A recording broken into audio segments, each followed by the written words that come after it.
In this post-apocalyptic world, Anne is a lonely survivor living on a farm with her dog. She often visits a run-down town to gather supplies, making sure to cover her whole body to protect it from radiation and carry an oxygen tank to avoid breathing contaminated air. Anne's farm is in the valley, so she has to walk a long way whenever she goes to town, but it's worth the hassle to stay safe. Apparently the valley isn't contaminated.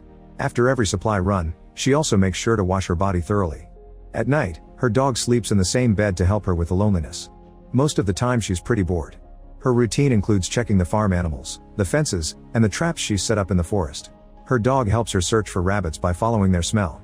One day, Anne is shocked to find an abandoned vehicle on the road. She comes closer to investigate, but at that moment her dog warns of a presence nearby. They run to hide in tall grass and watch as a man in a protective suit comes to pick up his wagon before continuing his journey. Shocked by the presence of another survivor, Anne follows him in secret. The guy uses a device to confirm this area is radiation-free and finally removes his helmet to breathe the fresh air. Anne watches John scream in excitement while he takes off his suit too. When Anne comes out of hiding, she finds John washing up under the waterfall. She rushes to tell him to get out, but since she's carrying her hunting gun, John thinks she's threatening him and points his own gun at her in return. He shoots in the air while demanding to know where the others are, so Anne puts her hand up and warns him that the water is contaminated. A terrified John quickly runs back to his wagon and uses his device to confirm he's been bathing in radiation. As he starts to puke, he rushes to get a syringe with medicine and desperately asks Anne to inject him. His screaming makes her wary, so he throws his gun away, swearing that he won't hurt her. Anne gives him the injection and offers to take him to her house. John explains that he'll need medicine once a day and asks her to burn his clothes. He covers his body before following her, also asking her to burn his body if he dies. At the farm, Anne washes John with clean water, making sure to give him a good scrub. Then she has to drag him to the bed since he can barely walk. In the morning, Anne returns to the wagon and picks up John's things, including pictures of him with a woman. As days pass, Anne continues to take care of John, always checking his temperature, feeding him good food, and giving him the injections. At night she can't sleep because she can hear his bed shaking when his body trembles because of the fever, so she spends long hours putting wet napkins on his body to calm him down. After accidentally falling asleep by John's side, Anne wakes up and prays for his recovery. She also goes to the chapel to play the organ as part of her prayers. Eventually John recovers and can leave the bed, although Anne still has to help him walk. She explains that her dad told her family to stay on the farm because the valley would protect them. Her family left one day to look for other survivors and never came back. John can't understand why the valley isn't contaminated and the lack of explanation really annoys him, but Anne distracts him with a hug. The next morning John notices that Anne is taking care of the plants manually, so he checks the house's library and reads some texts about farming. Then he approaches Anne, although he's too weak to help her yet. She tells him she can't use the tractor because it ran out of gas and the pumps don't have electricity. John tells her how to work the pumps manually, so Anne rushes to the gas station and is very excited to finally get gas. At the house, John watches her from afar using the gun's scope. Moments later, Anne is happily taking care of the crops with the tractor, and the dog excitedly chases after it. That night during dinner, John watches and prays before eating. Then he tells her that he survived because when the incident happened, he was working in a government bunker as a researcher. He eventually left the bunker because he felt trapped and wanted a real life again. Anne wonders if he was looking for his wife and mentions the pictures, but John says that the woman wasn't his wife. When it's time for bed, Anne keeps her door open on purpose. John notices her bare legs but still goes to his own room. The next day, Anne goes fishing on the pond and takes the chance to go for a swim, often exchanging looks with John while he watches her. Afterward they cook the fish together and Anne explains that the pond comes from the same pocket of water as the well, which supposedly is underground. The pond will freeze in winter, and Anne explains how difficult it was to survive last time because her house generator broke. When they go back, John inspects the generator and confirms that the engine is fried. Anne blames herself for connecting the DVD, but John tells her that the generator is very old and would have broken down anyway. Then Anne makes a joke about school projects with potatoes, which gives John an idea. They go to the waterfall and seeing the size, John confirms he can build a water wheel that could power the generator. He's going to need lots of wood to do so he wants to dismantle the chapel. Anne is against the idea and explains that her father built that chapel so he could preach every Sunday. She believes the valley isn't contaminated because the chapel has been protecting it. John points out that her father or God could have left the chapel for them to start again, but Anne still refuses. That night, the dog keeps barking at the door for some reason. The next morning, Anne goes through her usual chores and John does maintenance on the machines. Afterward he goes to a market by the road to get supplies. By the time Anne joins him, she discovers he's incredibly drunk. John throws boxes around, saying he's learnt about her taste by noticing which things she's emptied and what she's left behind. That night Anne tries helping him get into bed and John snaps, pushing her against the wall as he says that he doesn't need help all the time. A terrified Anne runs to her room. The following day, John tries to pick up the eggs from the farm but finds nothing, and apologizes to Anne for his behavior. Sometime later, Anne goes to the chapel to play the organ and notices someone watching her from afar, but the person is gone when she comes out. Assuming it was John, Anne goes to the farm to tell him it's okay to listen to her play. However, John says he didn't go anywhere near the chapel. In the evening, they have a lovely dinner with fine wine and dance together. They end up kissing, but before it can escalate, John breaks the kiss and thanks Anne for dinner before going to his bedroom.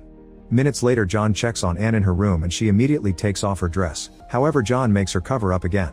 Anne upset and wonders what she did wrong, and John assures her he's attracted to her, but getting naughty would change things and he thinks they need some time. The following morning, Anne tells John that he can have the chapel, but John turns it down because he doesn't want to upset her again. Sometime later, while Anne is checking her traps, her dog suddenly runs up the hill while barking. Anne starts to follow and is shocked to find a man called Caleb, who swears he means no harm and only wants some water. Anne takes Caleb to the farm and has to stop John from shooting him. Then John uses his device on Caleb to check for radiation, while Caleb admits that he stole the eggs. He was afraid to ask for them because people aren't always welcoming. Caleb survived the incident because he's a mine worker and was underground when it happened. His co-workers went out to look for their families but never came back. He plans to keep traveling south and asks the duo if he can stay the night, promising to leave in the morning. The device picks up some radiation on Caleb, who admits he's weak and has already puked a couple of times. John agrees to let him stay a few days so he can recover. Caleb starts setting up a tent, but Anne convinces John to let him stay in the house. During lunch, Caleb prays with Anne and laughs because he can't believe he's made it this far. He tells some stories of his travels and John does the same, mentioning a teenage boy who stole food from his wagon. The boy had puked all over his supplies and was so sick from radiation that he begged John to end things. However, John refused to kill him and left him on the side of the road to die. In return, Caleb shares that his co-workers didn't actually leave him. One of the men tried to leave the mines, but the others wouldn't let him for fear that the radiation would get in when opening the door. This caused the man to snap and kill most of the crew before he collapsed dead too. Anne offers him her sympathies, and John is hurt because she didn't do the same with him. After Anne gives Caleb a tour of the house, John scolds her for being so friendly with a stranger. Anne complains back, explaining how hard it was to deal with her family's disappearance and having to survive on her own. John ends up admitting he did kill the boy and theorizes he was Anne's brother, so he apologizes. Anne cries but tells him it's okay. Sometime later, John and Caleb go hunting together. They discuss some radio transmissions that talked of a community in the south. Caleb's goal is to find it, but John thinks there's nobody left there. At that moment, a turkey appears nearby and Caleb says that whoever kills it first gets Anne. John gets angry and Caleb laughs, swearing he's just joking. While they chase the turkey, John tells Caleb about his water wheel idea and why he can't build it. In the end, John gets to shoot the turkey first. That night they have the turkey for dinner and Caleb brings up the water wheel, making everyone uncomfortable. He tries to think of other ways to get materials, but they don't have the tools to cut trees and the other non-contaminated buildings in the area aren't made of wood. Caleb points out that the chapel is their only choice to rebuild, which forces Anne into agreeing to do it. The next day the trio works together to dismantle the church. While they work, Caleb and Anne keep on exchanging glances. For the next few days they build the wheel together under John's guidance, but he gets annoyed when he notices that Caleb's and Anne's glances are evolving into actual flirting. The group also drives down the road to pick up all the cables from the utility poles. Later, a very sad Anne visits the remnants of the church and Caleb tries to comfort her by inviting her to go on a walk together. He tells her that his father tried to be a preacher but ended up choosing women and alcohol. Caleb didn't go to the church for many years, but his faith never left him. He thinks faith is what protects the valley and why he and Anne are chosen to rebuild. Anne is happy to finally have someone who understands, since John isn't a believer. When they return to the farm, John watches them with clear jealousy. That night, John tells Anne that she should get together with Caleb because he understands that she needs to explore instead of waiting for him. Anne cries, not understanding why John is suddenly rejecting her. John keeps insisting it's fine and calls it to be white people together. Days continue to pass with everyone working on the wheel while Anne keeps wondering what to do with the men in her life. To install the first half of the wheel, Caleb puts on the suit and risks getting into the contaminated water, which allows them to make great advances. That night they celebrate their work with wine, music, and cards.